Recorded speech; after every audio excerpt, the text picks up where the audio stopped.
Another foreign criminal has been accidentally released from a UK prison. And at PMQs, it looked like the Justice Secretary, Calamity Lammy, didn't know. Can he reassure the House that since Kabatu was released, no other asylum-seeking offender has been accidentally let out of prison? It's a clear question. Can he give an answer? Deputy Prime Minister. Get a grip, man. I know I'm the Justice Secretary. That's why I'm at the dispatch box, also as Deputy Prime Minister. We know that. I'm not going to pray in aid. Dame Anne Owens is a former Deputy Commissioner in London, head of the NCA. It is for her to get to the bottom of that work. Of course we know. Tim, you've just come back from what I think is one of the most bizarre PMQs of recent memory. I was there, and I can't tell my own grandchildren about it, but I will tell other people's grandchildren about it. It's spun on a dime, as they say. I've got American in my head because of the New York election. James Cartlidge was standing in. Sorry. Yeah, okay. James Cartlidge was standing in for Kemi Badenoch against David Lammy, who was standing in for Keir Starmer. Why? Because Keir Starmer has flown to the environmental summit of COP. Along with Sadiq Khan. They're all in Brazil with Prince William. Historians will laugh at the fact that people flew to environmental summits. Absolutely anyway, ridiculous. So Keir Starmer's out of the country. David Lammy's replacing him. And this guy called James Cartlidge is not very well known, but who I popularised in my sketch as having strong hair. Yes, and eyebrows. He is a man with very strong hair. Touch of the Alistair Darlings about him. And so when it began, we all sort of thought, how's this going to play out? Because David Lammy has a reputation for being calamity Lammy. Yes. Fair or not, I mean, it did, whenever Lammy fills in for someone at PMQs, it makes you think of like Chaplin does Hamlet. How's this going to go? Went on as Hamlet. Came fact, off as omelette. In fact, it was his first PMQs, and as he pointed out, it was a historic one. As he pointed out, he is also the first black person to speak on behalf of the Prime Minister at PMQs. So it had a historical vibe. Anyway, we're all thinking, how are these two understudies going to play it?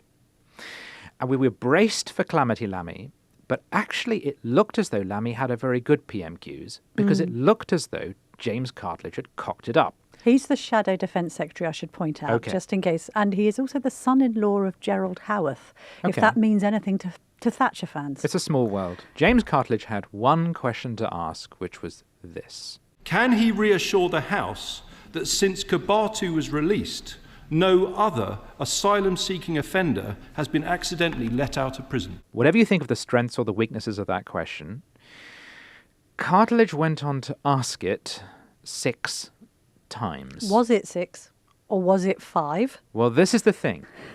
He asked the question so often that we lost count of how many times he had asked it.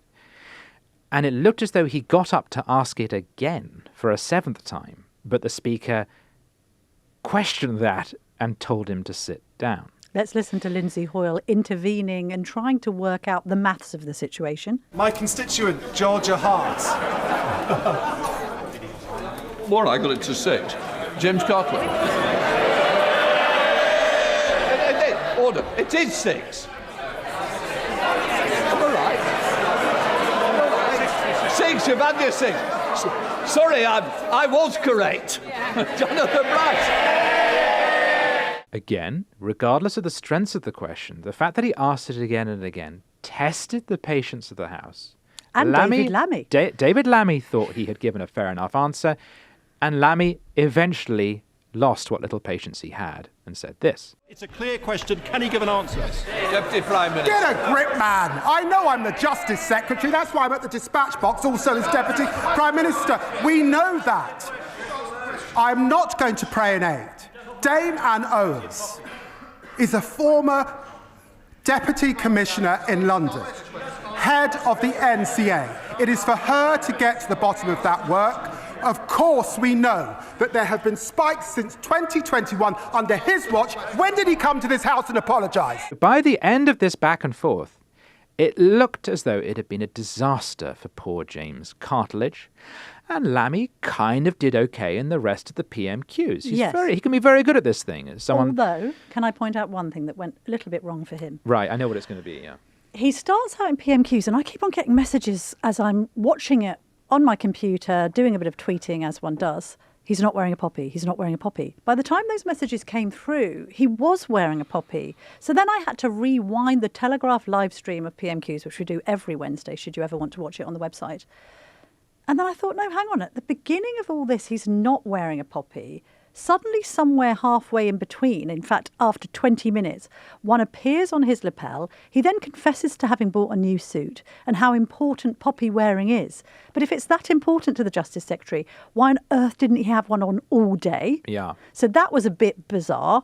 Yeah. I think his whole demeanour... It was a new suit. It was a new suit. A new suit had been bought for him for remembrance, therefore it wasn't one with a poppy on. I know. His godmother, he said, because he had this big moment in PMQs that his godmother had bought him this new suit. But I merely make the point that you've got to have some chutzpah to start talking about the importance of poppies on Remembrance Day when you haven't worn one for half of the session. David is also very anecdotal. So, for instance, when there was a question about Scotland, he said, I'm 5% Scottish. I'm surprised he didn't tell us that he served in the Second World War or that he gave birth in a maternity ward that was being discussed. Anyway, by the end of the session, it looked as though, Calamity Lammy had got away with it and Cartlidge had really embarrassed himself. And then our phones went off. Our phones went off to say that the Telegraph had broken a story. Which was that we had discovered at 12:30 p.m, so this is half an hour, this is at the end of PMQs, that another foreign prisoner has been accidentally released from prison. So following on from the farce that was Hadush Kabati being accidentally released from HMP Chelmsford. They've gone and done it again. So that was the migrant involved in the Epping scandal. Cartlidge had been standing up for the whole of PMQs asking Lammy, do you know of any other prisoners that have been released? Can you rule out other prisoners having been released accidentally? Lammy gives a non-answer. And then Cartlidge has his Columbo moment, stands up and makes a point of order. As a point of order, clearly, God love Cartlidge, he's got our breaking news alert thing on his app, which kind of flashes up any latest news stories. And I'm very proud to say he quoted this newspaper. It's on a serious issue, I think, Mr. Speaker, just to be clear. The Telegraph are reporting that a police manhunt has been launched for a second asylum seeker mistakenly freed from prison. The question is, Mr. Speaker, can you advise me on how I can ask the Justice Secretary whether he was aware of this when I asked him about it repeatedly in Prime Minister's question? You want to? No. You put it on the record. So from a PMQs, which Lammy bossed and Cartlidge flopped, it suddenly looked as though Lammy had had a disaster of a PMQs and Cartlidge had pulled off something rather special. So what do we know about this prisoner that has been accidentally released? Well, it's an Algerian man, aged 24. As I say, he had been held in HMP Wandsworth. Then, apparently, he was accidentally freed last Wednesday. The Met Police were only told about this on Tuesday of this week, yesterday for the purposes of this podcast. And the questions that remain in all this as we record this, and I'm sure more will be reported on the Telegraph website, so stay tuned, but did David Lammy know that there was a prisoner on the loose at the moment he first stood up at PMQs, and was that why he was prevaricating so heavily and using the deflection technique of saying that prisoner releases were all the Tories' fault, even though they're no longer in power? And I suppose, secondly to that, did Cartlidge know that this story was coming and that's why he focused all of his 6 questions on this issue?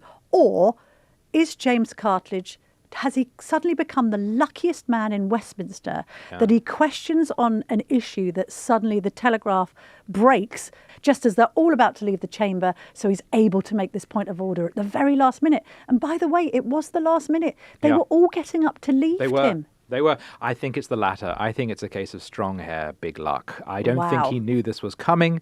I think he was probably as surprised as everyone else. High on hairspray fumes. Crucially, one part of Lammy's non-answer was, I have instituted the strongest checks in prisons possible. For those who are listening to this, I'm chopping the air with my hand as I speak, as he does.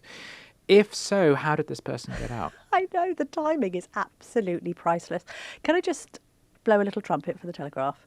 It's been quite the week, hasn't it? We've had Gordon Rayner's amazing BBC expose.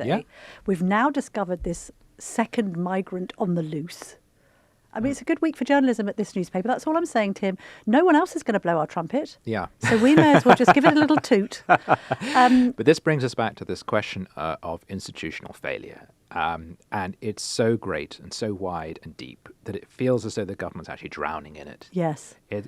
Also, I think, are you saying he had a stonking PMQs up until the point that Cartlidge had his moment of correction? Pardon the pun. I don't know if it was that great, because I'm not sure if this whole shtick around, well, it's all your fault that we're making mistakes, actually holds any water.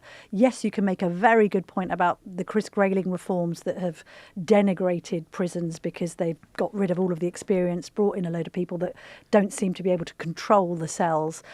We've had rioting, we've had An early people release escaping. began under the Tories, and deportations have actually gone up. But there was a point at which Lammy was almost trying to say that it was the Tories' responsibility for what was happening now, and that clearly can't be the case. You're in power, mate. You're the Justice Secretary. You've been in power for more than a year. Yes. So you can't blame the Tories for stuff that is happening now on your watch. Yeah.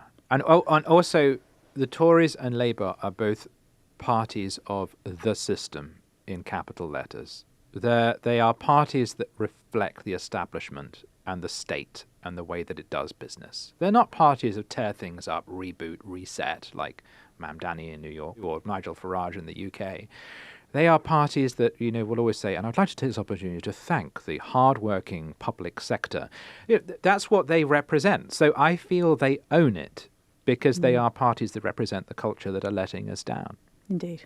If anyone's seen a 24-year-old Algerian that should belong in HMP Wandsworth, do please contact your local constabulary.